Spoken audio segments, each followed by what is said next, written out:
الشیطان الرجیم بسم اللہ الرحمن الرحیم وبہ نستعین وهو خیر المعین صلی اللہ علی سیدنا محمد وآلہ الطاہرین اللهم صل على محمد وآل محمد. سورہ یونس آیت نمبر 97 ارشاد باری تعالی ہوتا ہے وَلَوْ جَاءَتْهُمْ كُلُّ آیَةٍ حَتَّى يَرَوُا الْعَذَابَ الْأَلِيمَ. اس آیت کریمہ کے ذیل میں ہم قصص قرآنی کو موضوعی طور پہ ملاحظہ کر رہے تھے اور ہماری گفتگو اسی کے ضمن میں متشابہ اور متشابہ سے تعویل تک پہنچی.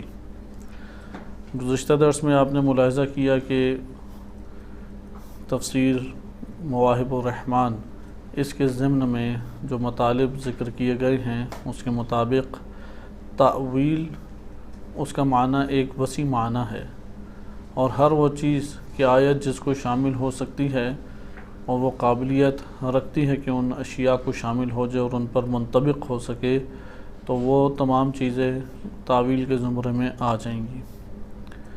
اور اس کا علم اللہ تعالیٰ کے پاس حقیقی معنی میں ہے اور اللہ سبحانہ و تعالیٰ نے جس شخصیت یا جن ذوات کو یہ علم دیا ہے جیسے کہ بعض روایات میں وارد ہوا ہے کہ ان عندنا علم التأویل ہے کہ ہمارے پاس علم تأویل بھی موجود ہے. تو جتنی مقدار میں اللہ تعالیٰ نے دیا ہے اتنی مقدار میں اس کا علم موجود ہے. ہم اس کو بحث اس موضوع پہ کر رہے تھے تنزیل اور تأویل میں کیا فرق ہے. اگر روایت اہل بیت علیہ السلام کی ہم رعایت کریں تو بعض روایات میں چونکہ روایات میں یہ وارد ہوا ہے کہ قرآن کریم میں محکم ہے، متشابہ ہے، ناسخ ہے، منسوخ ہے اور یہ بھی وارد ہوا ہے ظاہر ہے اور باطن ہے. اب اس موضوع کی روایات متعدد ہیں. تفسیر العیاشی میں ذکر مؤلف نے وہ روایات جمع کی ہیں کہ جو ظاہر اور باطن کے عنوان سے ہے. تفسیر العیاشی قدیم ترین تفاسیر میں سے ہے. یہ تقریباً معاصر ہیں شیخ محمد بن یعقوب کلینی کے اور انہوں نے اپنی ساری عمر علم اور فضل علم کی خدمت میں گزاری اور علماء اور فضلاء ہر وقت ان کے در پہ رہتے تھے. تفسیر عیاشی تفسیر روائی ایک قسم کی تفسیر ہے اور اس میں روایات اہل بیت علیہ السلام کے تناظر میں تفسیر کی گئی ہے.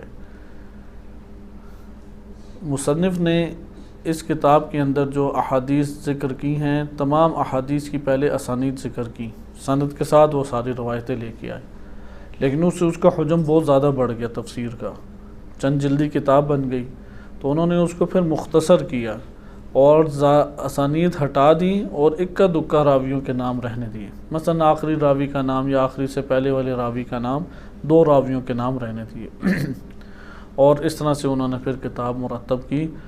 لیکن افسوس کی بات یہ ہے کہ جو ان کی اصل کتاب اسانید کے ساتھ تمام اسانید کے ساتھ کتاب تھی وہ ہم تک نہیں پہنچی اور وہ جو انہوں نے خلاصہ کیا تھا اختصار کیا تھا جس میں سندیں ہٹا دی ہیں یا آخری حصہ بس سند کا درج کیا ہے وہ کتاب ہم تک پہنچ گئی. البتہ بہت ساری روایتوں کا جبران دیگر احادیث مبارکہ سے ہو جاتا ہے جو الکافی میں یا اس طرح معتبر کتب میں آئی ہیں اور تمام اسانید کے ساتھ آئی ہیں. لیکن اس کے باوجود اگر یہ کتاب اس طرح طویل اسانید کے ساتھ ہوتی تو اپنا اعتبار بہت بڑے پیمانے پہ قائم کر لیتی.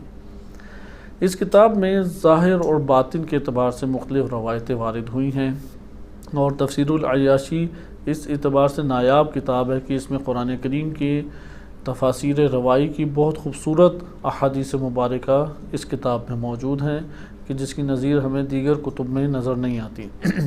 اس لیے مفسرین تفسیر قمی اور تفسیر عیاشی کی طرف بالخصوص مراجعہ کرتے رہتے ہیں کیونکہ اس کے اندر انہوں نے روایات اہل بیت علیہ السلام کو جمع کیا ہے جو تفسیر قرآن کے ذیل میں وارد ہوئی ہیں. انہی روایات میں سے ایک روایت یہ ہے کہ قرآن میں جتنا بھی ظاہر ہے ہر ظاہر جو ظاہر بھی قرآن میں ہمیں دکھائی دیتا ہے وہ اس کی تنزیل ہے. یعنی ظاہرہ تنزیلہ و بطنہ تأویلہ، یعنی یہ چھوٹا سا جملہ ہے، فضائل بن یسار نے یہ روایت نقل کی امام باقر علیہ السلام سے، اور اس جملے کو ہم اگر مد نظر رکھیں، کیونکہ ابھی ہم جو فرق پڑھیں گے تعویل اور تنزیل میں، اس طرف بھی اس کی مصنف کی نظر موجود ہے۔ اور روایت کا کلمہ روایت کیا ہے؟ ظاہرہ تنزیلہ، یعنی قرآن کریم کا ظاہر اس کی تنزیل ہے۔ ظاہرہ تنزیلہ و بطنہ تأویلہ، اور اس کا جو بطن ہے وہ اس کی تأویل ہے۔ یہ متعدد جوامع احادیث میں یا کتب احادیث میں وارد ہوا ہے۔ ظاہرہ تنزیلہ و بطنہ تأویلہ۔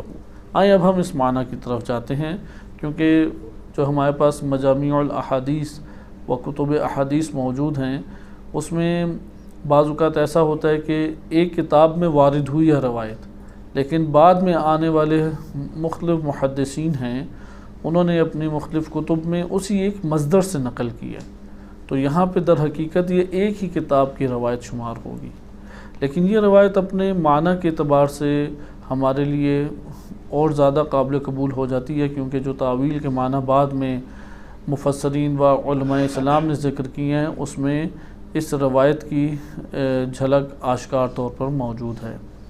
سید عبدالعالی سبزواری وہ اپنے طریق سے جو انہوں نے قرآن کی تفسیر ذکر کی، اس کے تعویل اور تنزیل میں فرق بیان کرتے ہوئے کہتے ہیں کہ تنزیل جو ہے وہ ظاہر لفظ سے جو آشکار ہوتا ہے معنی، وہ اخذ کرتے ہیں۔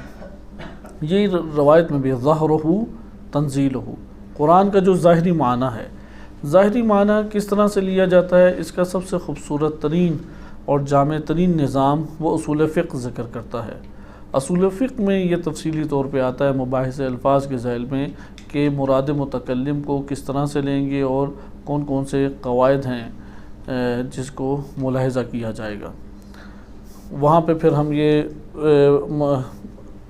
قسمیں پڑھتے ہیں، مدلول تصوری ہے، تصدیقی ہے، اور پھر مقدمات حکمت ہیں، اور اس طرح سے مختلف ضوابط ہیں جن کی روشنی میں کلام لیا جاتا ہے۔ لہٰذا یہ آئیں اب ہم دیکھتے ہیں کہ انہوں نے جو ذکر کیا ہے تنزیل کا معنی، تیزی سے اس کو ملاحظہ کرتے ہیں، لیکن خلاصہ کلام کہ تنزیل ان کی نگاہ میں لفظ اور غیر لفظ سے جو چیز ظاہر ہوتی ہے، اور وہ ظاہر ہونے والی چیز وہ تنزیل کہلائے گی۔ لہٰذا تنزیل یہ ہے کہ آپ نے ایک جمعی معنی لے لیا ہے، ایک ہی کلام آپ کے سامنے ہے، لیکن آپ نے ایک اس کا جامع معنی لے لیا ہے۔ وہ جامع معنی کئی کثیر چیزوں کے اوپر منطبق ہو سکتا ہے، لیکن تعویل یہ نہیں ہے۔ تعویل ایک وجود انبساطی ہے، آپ کہہ لیں انطباقی ہے، یعنی ایک ایسا وجود ہے کہ جو پھیلا ہوا ہے، اور اس کے پھیلاؤ کے دائرے میں جو چیز بھی آتی ہے وہ بنام تعویل اخذ کی جا سکتی ہے، وہ بنام تعویل اس کو ہم اخذ کر سکتے ہیں۔ ممکن ہے کہ مثلا نبی صلی اللہ علیہ وسلم کے دور میں ایک حقیقت ہو، ایک لفظ کے ذریعے سے اس حقیقت کی طرف اشارہ ہو، آج کے دور میں وہی حقیقت اگر مستمر ہے یا اسی حقیقت کا کوئی اور مصداق سامنے آ گیا ہے، تو ہم تعویل کے باب میں اس کو ہم شامل کریں گے، کیونکہ وہ پھیلاؤ رکھتا ہے۔ تعویل کا جو مورد ہے وہ پھیلاؤ رکھتا ہے، جبکہ تنزیل کا مورد وہ لفظ سے آشکار ہونے والا معنی ہے، جس کو آپ کلی اور جامع طور پہ لے لیتے ہیں۔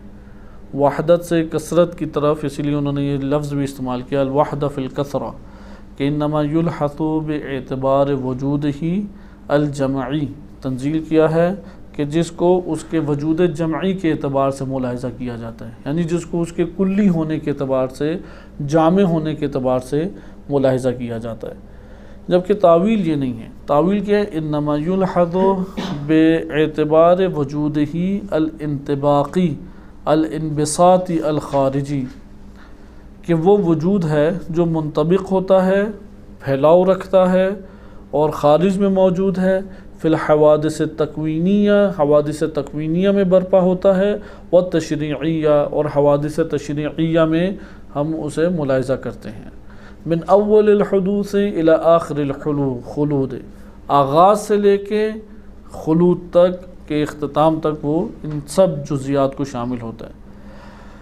لہذا تعویل کو انشاءاللہ یہ زیادہ گفتگو ہمارے لیے آشکار علامہ طباطبائی رحمۃ اللہ علیہ کے کلام میں ہوتی ہیں. انہوں نے اسے بہت واضح طور پہ بیان کیا ہے اور اس میں طویل انشاءاللہ تعالی کلام آپ کی خدمت میں آئے گا اور اس سے ہمارے لیے یہ ثابت ہو جائے گا کہ خارج میں تعویل یعنی اگر لفظ اور معنی کی دنیا سے نکال کے آپ تعویل کو دیکھیں تو کیا آپ کے سامنے بہترین تشریح آتی ہے وہ علامہ رحمۃ اللہ علیہ نے ذکر کیا.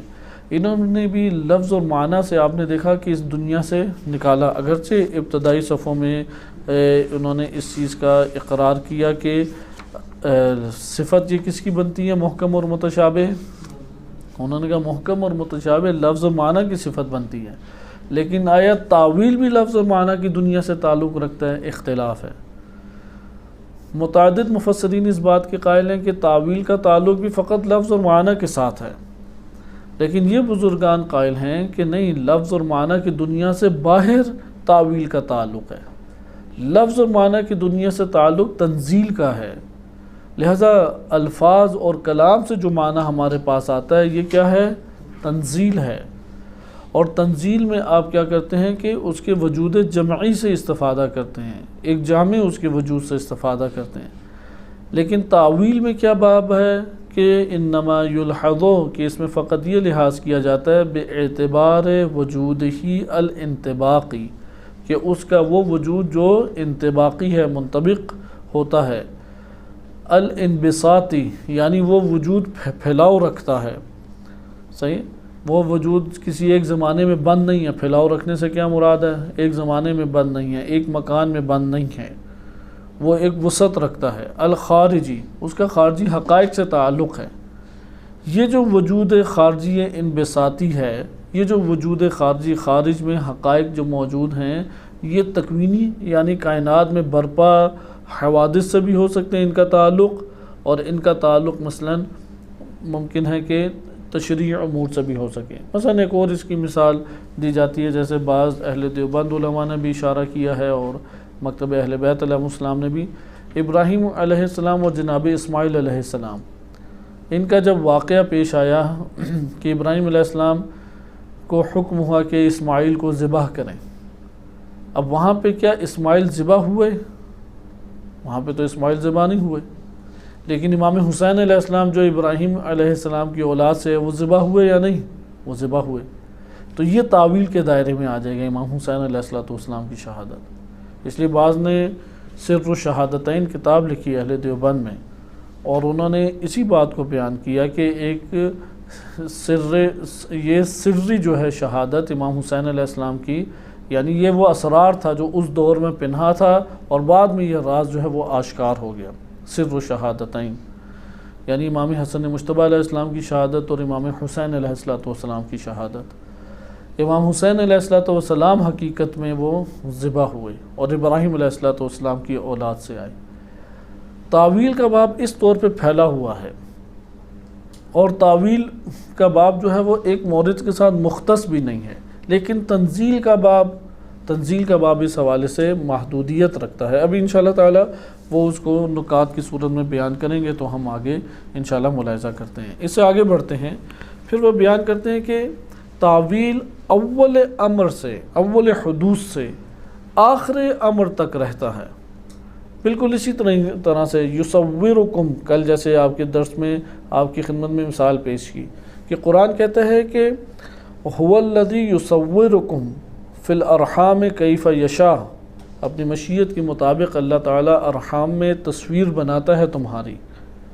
اب ادھر تصویر بنانے سے وہ تمام جزئی مراحل مراد لے لیے جائیں گے کہ جو تکوینی طور پہ ایک انسان طے کرتا ہے اور تصویر کشی کے لیے وہ استعمال ہوتے ہیں.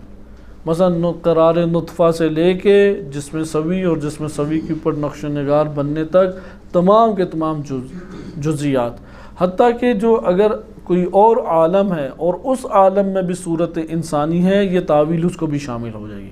اب تنزیل ادھر کیا کہہ رہی ہے؟ یصورکم فی الارحام، ارحام میں تمہارے لیے تصویر کشی کی جا رہی ہے، لیکن تعویل کس کو شامل ہے کہ خارج میں اب جو تصویر کشی کرنے کے لیے جتنے مقدمات چاہیے، جتنے وسائل چاہیے، کن کن مراحل سے وہ گزرتا ہے، کتنی جزیات اس کی موجود ہیں، یہ سب کی سب اگر مراد لی جائیں یصور کہنے سے، یہ تنزیل ہوگا یا تعویل کہلائے گا؟ اس کو تعویل سے تعبیر کیا گیا ہے۔ اسی طریقے سے آپ یہاں پہ آئیں اور دیکھیں آگے وہ بیان کرتے ہیں کہ تکوینی تمام حوادث سے تعویل کا تعلق ہے، تشریعی حوادث سے تعویل کا تعلق ہے، لجمیع الجزیات والخصوصیات، جتنی جزیات اور خصوصیات خارج میں پائی جاتی ہیں، والعلل والمعلولات، جتنی علتیں ہیں اور معلولات ہیں، والشرائط والموانع، جتنے شرائط ہیں اور جتنی رکاوٹیں ہیں، باعتبار الوجود الانبساطی الخارجی، یہ جو انبساطی خارجی کے وجود ہے، مثلا اگر ایک شے تشکیل پانا ہے، گھر بننا ہے، اس کے لیے اگر بجری کا سامان لایا جاتا ہے، تعویل ان جزیات کو بھی شامل ہوگی۔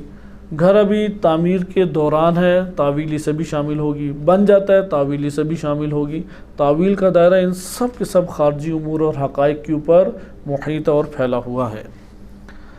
آگے ذکر کرتے ہیں وَلَا يُمْكِنُ الْإِحَاطَ بِذَلِكَ إِلَّا لِلَّهِ جَلَّ شَأْنُهُ، اس قدر جزیات کے ساتھ علم رکھنا اور ہر شے کی کاملاً معلومات رکھنا، یہ فقط اور فقط اللہ جل شأنہ اس کے ذات کے ساتھ مختص ہے، کسی اور کے پاس یہ علم آ ہی نہیں سکتا۔ لہذا اس معنی میں تعویل کہ تعویل خارجی اشیاء اور خارجی حقائق کو اس کی تمام جزیات، خصوصیات اور علل کے ساتھ شامل ہو جائے، یعنی اس کی جتنی بھی جزیات ہیں، جتنی بھی اس شے کی خصوصیات ہیں، کس مرحلے میں جیسے بھی وہ خصوصیات رہی ہیں، ان سب چیزوں کو جو علم شامل ہو جاتا ہے وہ علم تعویل کہلائے گا۔ اور حقیقت تعویل کی ہے وہی وہ چیز جو اس مراحل سے گزر رہی ہے، یا وہ شے جو حادث ہو رہی ہے، وہ جب حادث ہوئی ہے وہ تعویل کہلائے گی، اگلے مرحلے میں داخل ہوئی ہے تب بھی تعویل کہلائے گی۔ بس ادھر ہم یہ کہہ سکتے ہیں بالفاظ دیگر وجود خارجی حقیقی کو تعویل سے تعبیر، یعنی خارجی وجودی حقائق جو خارج میں وجودی حقائق ہیں ان کو تعویل سے تعبیر کیا جاتا ہے، چاہے وہ آخرت کے ہوں یا اس دنیا کے ہوں یا برزخ کے ہوں۔ جبکہ معنی لفظ اور معنی کی دنیا سے ایک معنی کو لینا اور وہ ظاہر کلام سے سمجھنا، یہ تنزیل سے عبارت ہوگا۔ اب آگے پھر اس بات کو بیان کرتے ہیں کہ لقصور ما سواہ عن ذالک، اللہ سبحانہ وتعالیٰ کے علاوہ تمام مخلوقات قاصر ہیں اس بات سے کہ وہ اس قدر وسیع پیمانے پہ حقائق کو سمیٹ سکیں اور حقائق کی معلومات رکھ سکیں۔ وقت یفیض بعض ذالک، اللہ تعالیٰ نے ان میں سے بعض کو افاضہ کیا ہے، عطا کیا ہے، نہ کہ تمام کو، بعض کو اضافہ کیا، افاضہ اور عطا کیا ہے لخلص عبادہ، اپنے خالص ترین بندوں کو، کما مر، یعنی راسخون فی العلم کو عطا کیا۔ لیکن راسخون فی العلم کو کتنا عطا کیا؟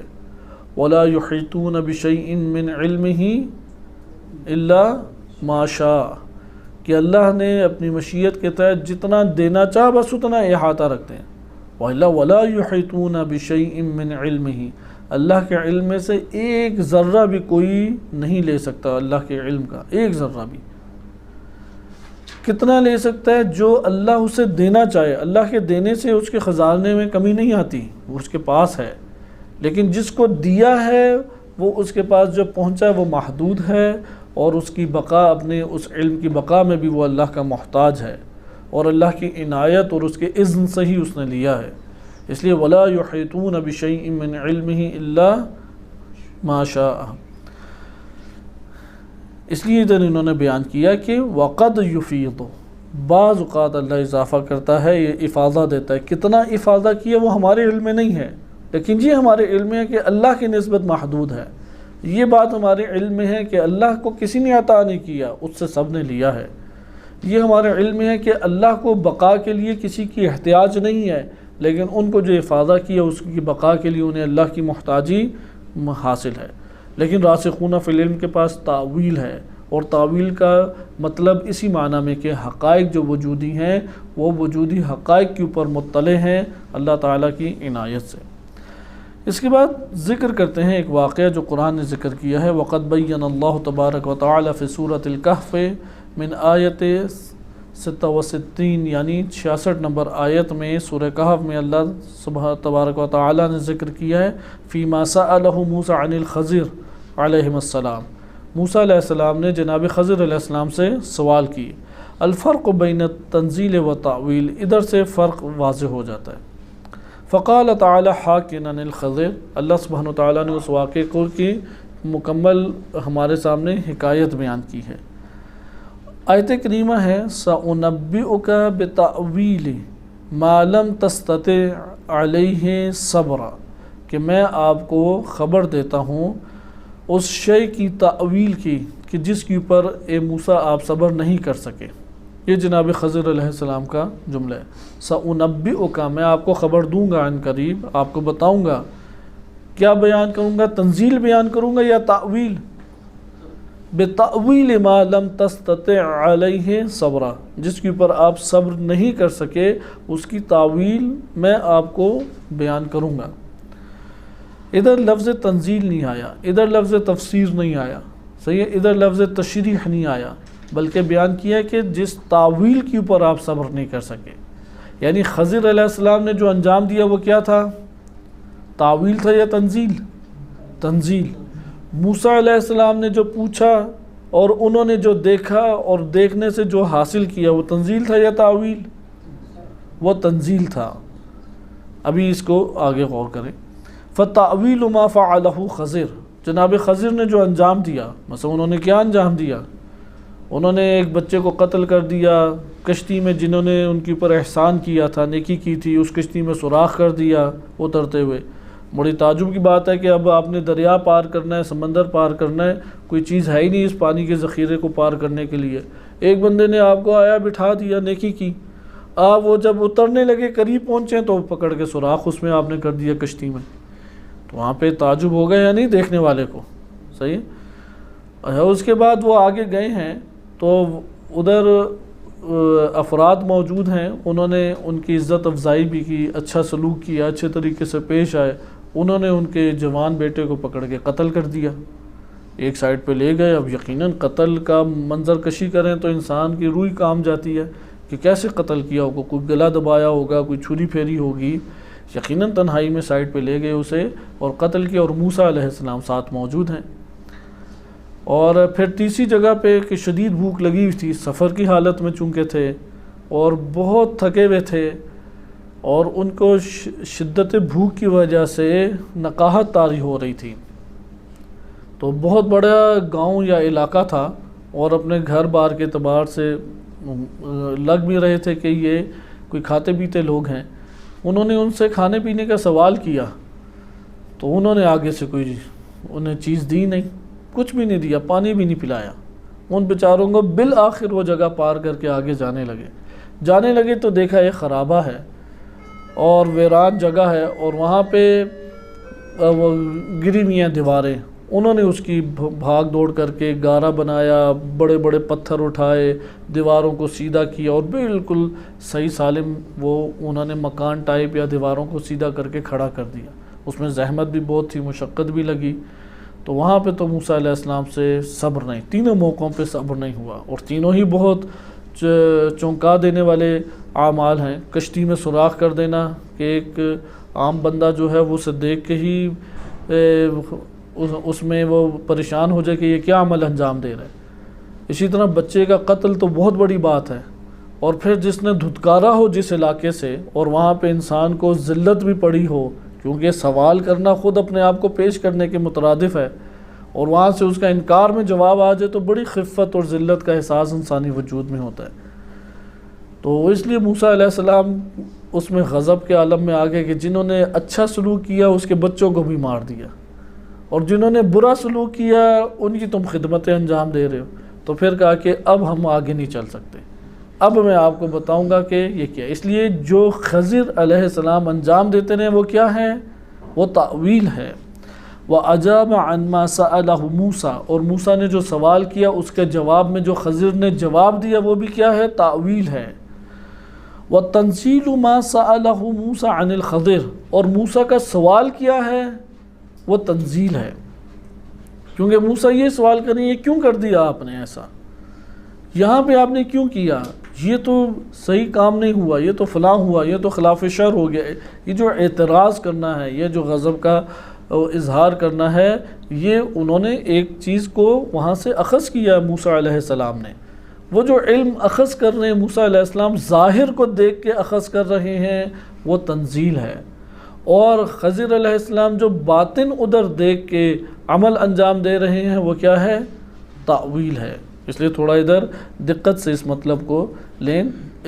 تفسیر مواہب الرحمن میں جو عبارات آئی ہیں، عبارت عربی میں اسی لیے آپ کی خدمت میں پڑھی جا رہی ہے تاکہ اس کو سمجھنے میں آپ کے لیے آسانی ہو اور معلوم ہو کہ تفسیر سے ہم یہ لے رہے ہیں، کوئی ذاتی رائے آپ کی خدمت میں بیان نہیں کی جا رہی۔ اس لیے انہوں نے اس واقعے کے اوپر اب بیان کیا کہ خضر علیہ السلام، مثلا موسیٰ علیہ السلام نے جو سوال کیا تھا، اس سوال کا منشا اور سبب اور کیا تھا، اس کا منبع کیا تھا سوال کا، یعنی وہ سوال کیوں ہوا؟ کیونکہ انہوں نے سامنے دیکھا اعمال کو، چند انہوں نے بعض اعمال کو، انہوں نے ان اعمال کے پیچھے علت اور سبب کو بھی دیکھا یا ظاہر اعمال کو دیکھا؟ ظاہر اعمال کو دیکھا۔ یہ جو ظاہر اعمال ہمارے سامنے ہیں، ظاہر اعمال کو دیکھ کے ایک نتیجہ لے لینا، یہ تنزیل کہلائے گا، درست؟ لیکن خضر علیہ السلام جو عمل انجام دے رہے ہیں، وہ اس کے پیچھے حقائق کو جانتے ہیں یا نہیں؟ حقائق کو جانتے ہیں نہیں؟ مثلا خضر علیہ السلام نے کشتی میں سوراخ کیا، اس سوراخ کرنے کی وجہ کیا تھی؟ وہ ایک حقیقت جانتے ہیں کہ ایک بادشاہ ہے کہ جو کشتیاں پکڑنے کے چکروں میں ظالمانہ طور پہ اس نے بندے بھیجے ہوئے ہیں کہ ہر سالم کشتی پکڑ لو، تو سوراخ دور کرنا تو مشکل نہیں ہوتا، اس لیے انہوں نے وہ ناکارہ کر دی تاکہ وہ بندے چھوڑ کے چلے جائیں۔ بچے کو قتل کر دیا کہ وہ اللہ تعالیٰ نے انہیں علم دیا کہ یہ بچہ والدین کا ایسا نافرمان ہوگا کہ اس کے والدین صالح ہیں اور یہ ایک طرح کے جہنم میں گرفتار ہو جائیں گے، بچہ اتنا تنگ کرے گا انہیں، یعنی وہ غیر صالح بچہ نکلے گا، اور یہ صالح والدین زندہ اس کے ہاتھوں صحیح طرح سے نہیں رہ سکیں گے، زندگی بسر نہیں کر سکیں گے، تو وہاں پہ بچے کو قتل کر دیا تاکہ ان صالح والدین کے سکون کا سبب بنے۔ تھوڑی سی تکلیف جھیلیں گے لیکن اس کے بعد ان کے لیے تکلیف نہیں ہے صالح والدین کے لیے۔ اب انہیں یہ حقیقت معلوم تھی، یہ دیکھیں حقائق ہیں ان میں۔ تیسری جگہ ہے کہ ادھر یتیم بچوں کا مال تھا، وہ بڑے ہو گئے ہیں، بالغ ہو گئے ہیں، وہ اپنا مال لے لیں گے اور اس طرح سے وہ اپنی زندگی بسر کریں گے۔ ان کے والد جو ہے وہ صالح اور نیک بندہ تھا، اس لیے انہوں نے اس کے ساتھ یہ نیکی انجام دی۔ اب خضر علیہ السلام حقائق جانتے ہیں، وہ جو بیان خضر علیہ السلام انجام دے رہے ہیں وہ کس کی بنیاد پہ دے رہے ہیں؟ وہ ظاہر کی بنیاد پہ دے رہے ہیں یا حقیقت کی بنیاد پہ؟ بس موسیٰ علیہ السلام جو کام کرنا چاہتے ہیں وہ ظاہر کی بنیاد پہ تھا یا حقیقت کی بنیاد پہ؟ وہ ظاہر کی بنیاد پہ تھا۔ اس لیے موسیٰ علیہ السلام نے جو کیا اسے تنزیل سے تعبیر کیا گیا، اور جو خضر علیہ السلام نے انجام دیا اسے تأویل سے تعبیر کیا گیا۔ آگے ملاحظہ کریں، پھر وہ کہتے ہیں نعم ما نسب الی بعض اکابر العرفاء، اکابر عرفاء کی طرف ایک بات منسوب کی گئی ہے اور انہوں نے اس کو قبول بھی کیا ہے، وہ یہ ہے کہ التأویل علم الحقیقت، تأویل کیا ہے؟ حقیقت کا علم ہے۔ اگر کسی شے کو ایک چیز کی حقیقت پتہ لگ جائے جیسی کما حقہ وہ ہے تو اس کو ہم کیا کہیں گے؟ یہ علم تأویل ہے۔ مثلا ایک چیز ظاہر ہوتی ہے ہمارے لیے کلام سے اور اس کو ہم علم کے طور پہ لے لیتے ہیں، یہ کیا کہلائے گی اس کے مقابلے میں؟ تنزیل۔ لیکن ایک مرتبہ بے عینی جو حقیقت ہے، آپ اس حقیقت کا مشاہدہ کرتے ہیں، اس حقیقت سے تعلق قائم کرتے ہیں، اور اس حقیقت کا مشاہدہ یا تعلق قائم کرنے کی وجہ سے اب جو معلومات آپ کے پاس منتقل ہوئی ہیں یہ اس ظاہر سے جدا ہوں گی یا نہیں ہوں گی؟ جدا ہوں گی۔ جیسے موسیٰ علیہ السلام ہے، انہیں نہیں پتہ کہ کشتی کے لیے کوئی بندے آ رہے ہیں یا نہیں آ رہے، لیکن خضر علیہ السلام کو یہ معلوم ہے۔ اب خضر علیہ السلام وہاں پہ سوراخ کر رہے ہیں، موسیٰ علیہ السلام ان کے مطابق کوئی آس پاس نہیں ہے، کوئی مشکل ہی نہیں ہے، تو وہاں پہ وہ ظاہر کے مطابق موسیٰ علیہ السلام رہ رہے ہیں، ان کی جو ظاہری معلومات ہیں، وہ جو حقائق وہاں پہ موجود ہیں اور حقائق کے نتیجے میں ایک عمل کا انجام دیا جانا ضروری ہے، وہ عمل موسیٰ علیہ السلام سے انجام پا رہا ہے؟ نہیں انجام پا رہا۔ لہذا جو حقائق سے وابستہ ہوتا ہے اور حقائق سے وابستہ ہونے کے بعد جو علم یا عمل انجام دیتا ہے، یہ فعل تأویل اور علم تأویل سے عبارت ہوگا۔ اور جو ظاہر کو دیکھ کے معلومات حاصل کرتا ہے وہ معلومات تنزیل سے عبارت ہوں گی۔ اس لیے انہوں نے کہا عرفا کہتے ہیں التأویل علم الحقیقہ والتنزیل علم الشریعہ والطریقہ، شریعت اور طریقت کا علم کیا ہے؟ تنزیل کہلاتا ہے۔ تنزیل یعنی شریعت کا علم، تنزیل یعنی طریقت کا علم۔ طریقت سے مراد خصوصی وہ طرق ہیں جن کے اوپر چل کے اللہ کی بارگاہ تک حاضر ہوا جاتا ہے، شریعت اور طریقت۔ اور پھر آپ طرق سے چل کے جب جگہ پہ پہنچ جاتے ہیں حقیقت پا لیتے ہیں یا نہیں، تو اسے حقیقت کہتے ہیں۔ اس لیے انہوں نے دین الہی کو ان 3 حصوں میں تقسیم کیا ہوا ہے، شریعت ہے، طریقت ہے اور حقیقت ہے۔ البتہ تینوں بے وقت ہونا ضروری ہے۔ بعض گمراہ لوگ یہ کہتے ہیں کہ نہیں، جب حقیقت پا لیا تو اب شریعت اور طریقت کی ضرورت ہی نہیں ہے۔ یہ تو شیطنت ہے، یہ ابلیس کے وسوسے ہیں۔ اس لیے حقیقت یہ ہے کہ شریعت وہی انسان کے لیے حقیقت سے وابستگی کا سبب ہے، اور بقا کا سبب بھی شریعت ہے۔ اگر شریعت پہ نہیں ہے تو باقی نہیں ہے، حقیقت کے ہمراہ نہیں ہے۔ صحیح؟ اسی طرح طریقت، عمل کی دنیا ضروری ہے انسان کے لیے، لیکن وہ عمل جو نفس انجام دیتا ہے اور انسان اختیار سے اپنے بدن سے صادر کرتا ہے، ہر دو میں عمل مطلوب ہے، لیکن بدن سے صادر ہونے والا عمل وہ در حقیقت نفس کے اندر صادر ہونے والے عمل کے اوپر موقوف ہے۔ جو نفس میں عمل صادر کریں گے، حقیقت میں حکم جو ظاہر سے عمل لگتا ہے اس کے اوپر وہی حکم لاگو ہوگا۔ تو خلاصہ کلام کہ یہاں پہ ہم نے یہ دیکھا کہ حقیقت کا علم تأویل کہلاتا ہے۔ پھر آگے کہتے ہیں وَمُثِّلَ لِذَلِكَ بِالْفَقِيهِ وَالطَّبِيبِ، اسی لیے فقی اور طبیب کو اس طرح کی مثال ان کے بارے میں دی جاتی ہے کہ کہا جاتا ہے فَإِنَّ الْفَقِيهَ مُحْتَاجٌ إِلَى الطَّبِيبِ فِي الْعِلْمِ بِالْعِلَاجِ وَبِالْعِلْمِ بِخَوَاصِ الْأَدْوِيَّةِ، فقی محتاج ہے ڈاکٹر کا، طبیب کا۔ ایک فقی بزرگوار وہ کس کا محتاج ہے؟ ڈاکٹر کا، لیکن کس چیز میں؟ وہ علاج میں اور دوائیوں میں محتاج ہے۔ وَالطَّبِيبُ مُحْتَاجٌ إِلَى فَقِيهِ فِي الْعِلْمِ بِظَوَاهِرِ الشَّرْعِ، اور طبیب اور ڈاکٹر محتاج ہے شریعت کے ظاہر میں کس کا؟ فقی کا۔ اب یہاں پہ آپ نے دیکھا کہ یہ جو فقی ہے وہ ظاہر سے جو آشکار کر کے دے رہا ہے وہ ظاہر شریعت ہے۔ طبیب کے سامنے جو خواص ظاہری طور پہ آشکار ہو رہے ہیں وہ ان کو بیان کر رہے ہیں۔ ہاں اگر وہ حقیقت تک کسی چیز کے پہنچتے ہیں تو ہم کہیں گے تعویل تک رسائی حاصل کی۔ یہاں پہ ہم اگلے جملے سے داخل ہونے سے پہلے ایک سوال خود ابھارتے ہیں، ہمیں کیا محسوس ہوتا ہے؟ تعویل خود بھاگ دوڑ کر کے جانی جا سکتی ہے یا عنایت الہی ہے؟ کیا محسوس ہوتا ہے؟ یعنی بھاگ دوڑ کر کے خود حاصل کر سکتے ہیں یا عنایت الہی ہے کہ اللہ تعالیٰ جس کو عطا کرے، اور اس کی جیسے قرآن کی آیت بھی ہے اتقوا اللہ ویعلمکم اللہ، اللہ کا تقوی اختیار کرو اور اللہ تمہیں تعلیم دے گا۔ تعلیم الہی کے اوپر موقوف ہے، حقیقت یہی ہے۔ تعویل اپنی بھاگ دوڑوں سے حاصل نہیں ہو سکتی، یہ اللہ تعالیٰ کی عنایت ہے، یا رجوع کرے راسخون فی العلم کہ اللہ سبحانہ وتعالیٰ نے اپنے علم کے جو معدن قرار دیے ہیں ان کی طرف رجوع کر کے پوچھ لے، اور اس کا دائرہ پھر عرض کیا جائے وسیع تر ہوتا ہے، صرف ایک مورد کو کے اوپر آپ خاص نہیں کر سکتے۔ اس لیے وہ قاعدہ بھی علوم قرآنیہ میں انہوں نے بیان کیا ہے کہ قرآن جو ہے وہ ایک مورد کے ساتھ خاص نہیں ہے، عموم رکھتا ہے۔ صحیح ہے؟ یعنی عموماً ہے، لا موردن ہے۔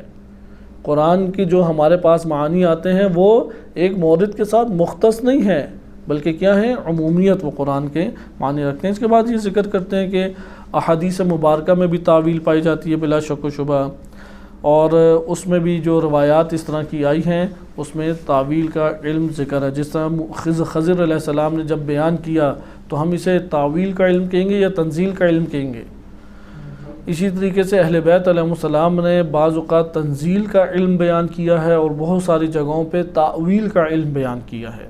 اس لیے خود دقت کرتے ہوئے روایات اہل بیت علیہ السلام میں اس کی تشخیص دینا ہوگی، یہاں پہ تعویل کا علم بیان کر رہے ہیں، اور حقیقت میں تو جو حقیقت تک پہنچا ہے اس نے جو دیکھا ہے، اس نے جو لمس کیا ہے، اس نے جو مشاہدہ کیا ہے، اس نے جو شاہد ہے، خود حس کیا ہے، وہ بیان کر سکتا ہے۔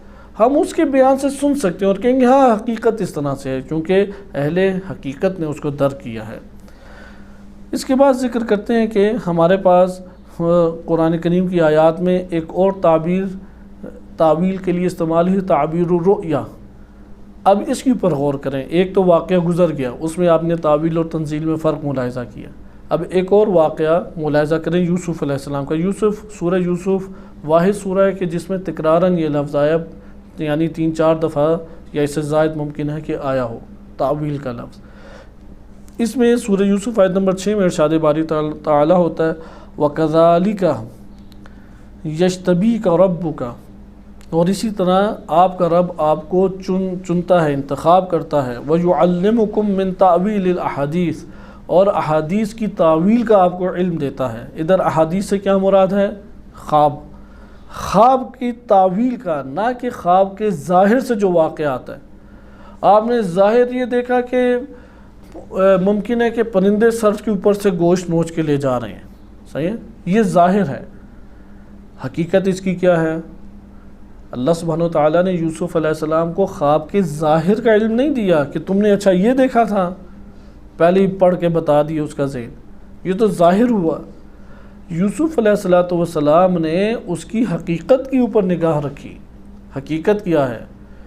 اسے کہتے ہیں تعویل الاحادیث وَيُعَلِّمُكَ۔ ادھر بھی دیکھیں اللہ کی طرف نسبت ہے کہ آپ کو اللہ نے یہ تعلیم دی ہے کہ یہ جو خواب دیکھتے ہیں، خواب کا جو ظاہری واقع ہے وہ تو کچھ اور ہوگا۔ ممکن ہے آپ نے خواب میں بڑی بھیانک چیز دیکھی ہو، اس کی جو حقیقت ہے بڑی اچھی ہو۔ ممکن ہے کہ آپ نے خواب میں بہت اچھی چیز دیکھی ہو، ممکن ہے اس کی جو حقیقت ہے وہ آپ کے لیے ممکن ہے کہ وہ سازگار نہ ہو آپ کے لیے۔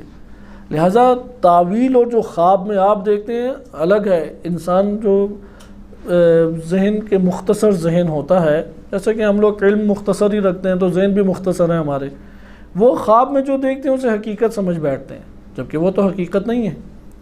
حقیقت وہ ہے کہ جو اس کے ماوراء موجود ہے۔ وہ آیا ایک غیر معصوم کو اتنے آرام سے پتہ لگ سکتا ہے؟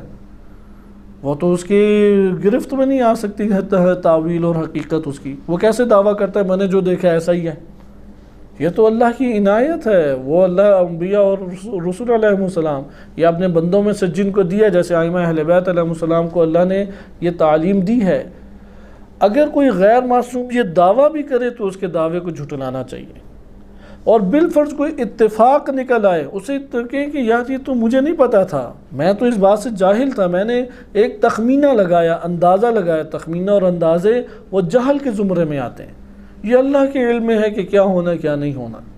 ہاں اگر وہ واسطہ اور تعلق پیدا کر لے اہل حقیقت سے، جیسے ائمہ اہل بیت علیہ السلام یا انبیاء اور رسول علیہ السلام، اور وہ جو اہل حقیقت ہیں وہ ایک حقیقت کو بتا دیں اور اس حقیقت سے یہ معلومات حاصل کر لے، پھر وہ یہ کہہ سکتا ہے۔ جیسے کہ اب آپ آئیں اس کے اوپر تھوڑی دقت کریں۔ وَيُتِمُّ نِعْمَتَهُ عَلَيْكَ، اور اللہ نے اپنی نعمت آپ پر تمام کر دی۔ یوسف علیہ السلام کے لیے اللہ نے انہیں چنا، اللہ نے انہیں تعویل الاحادیث دی، اور اللہ نے ان کے اوپر اپنی نعمت تمام کی۔ اب ہم آگے بڑھیں کہ ہوا کیا۔ یہاں سے ہمیں یہ پتہ لگا احادیث جو کہ نیند سے حاصل ہوتی ہیں۔ احادیث کہتے ہیں باتوں کو، احادیث کہتے ہیں رونما ہونے والی چیزیں۔ رونما ہونے والی چیزوں کی تعویل اللہ نے یوسف علیہ السلام کو دے دی۔ وہ جو رونما ہونے والی چیزیں ہیں، حوادث ہیں یا نئی چیزیں ہیں یا باتیں ہیں جو نیند میں انسان رونما دیکھتا ہے، اس کی تعویل دی۔ اور اس کے پاس ہمارے پاس دلیل کیا ہے کہ ادھر تعویل الاحادیث سے مراد نیند ہے۔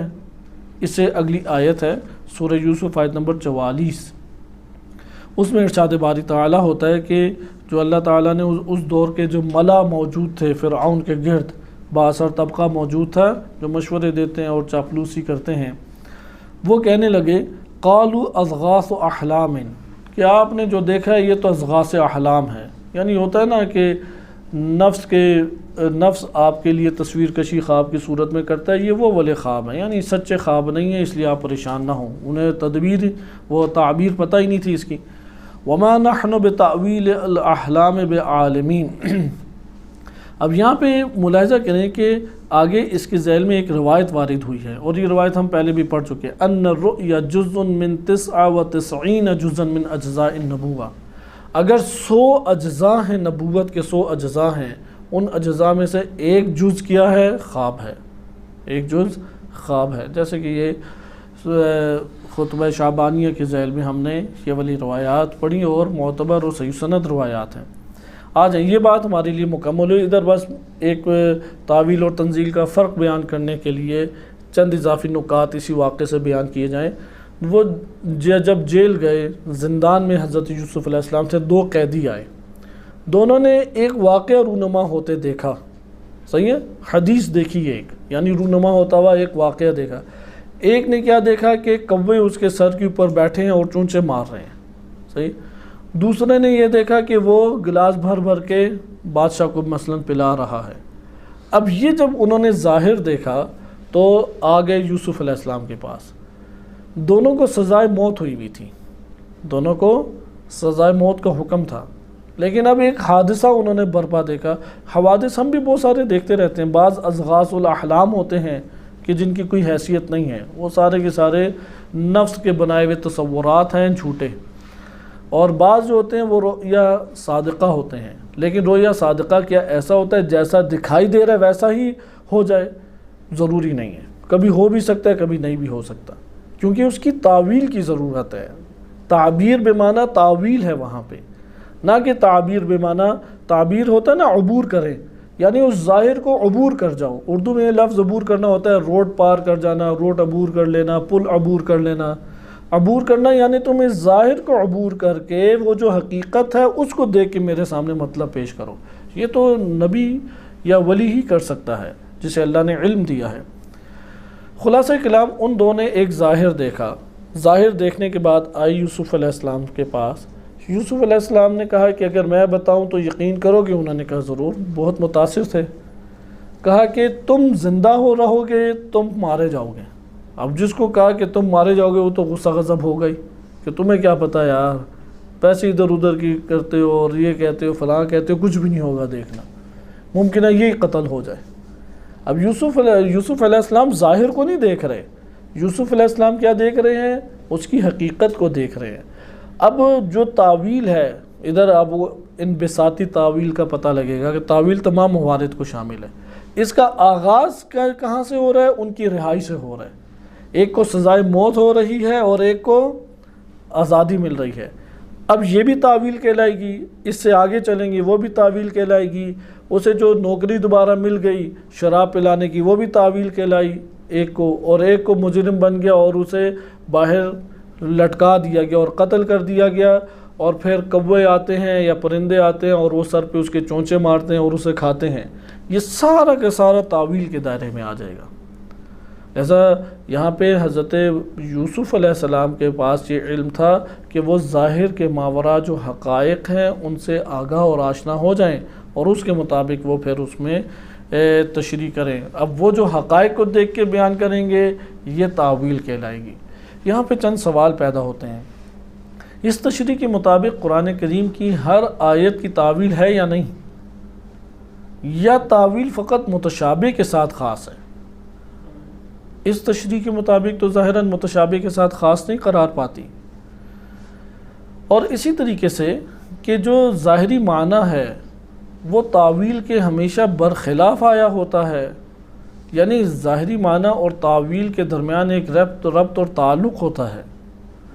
اس طرح کی چند چیزیں شامل ہوں گی اور اس میں پھر ہمارے پاس باتیں چند آتی ہیں جو کہ انشاءاللہ تعالیٰ کل ہم پڑھیں گے، اور کل امید ہے کہ یہ ہمارا تفسیر مواہب الرحمن کے ذیل میں آخری درس ہوگا، اور پھر تفسیر میزان سے ہم تیزی کے ساتھ انشاءاللہ گزریں گے۔ وصلی اللہ علی سیدنا محمد وآلہ الطاہرین۔